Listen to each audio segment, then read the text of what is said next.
এখানে মেজর যিনি আছেন দায়িত্বশীল, তিনি বলেছেন আর কারো উপর গুলি হবে না, আহত করা হবে না। যারা আহত হয়েছে তারা চিকিৎসা পাবে এবং শেখ জসিমউদ্দিন রহমানী সহ সকল বন্দীরা গুলি হইল কেন এটার বিচার করা হবে ইনশাআল্লাহ।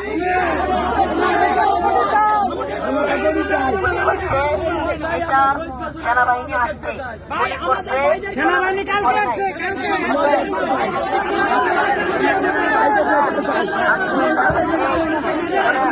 আমরা শেখ জসিমউদ্দিন রহমানীকে দেখতে চাই, আর কিছু না। আমাদেরকে দেখার ব্যবস্থা করে দিন। আমরা মানব না।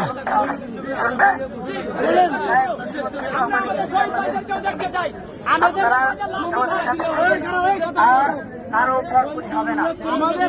রবিবারে জামিন হয়েছে, সেই আসামি এখনো ছাড়ে না কেন?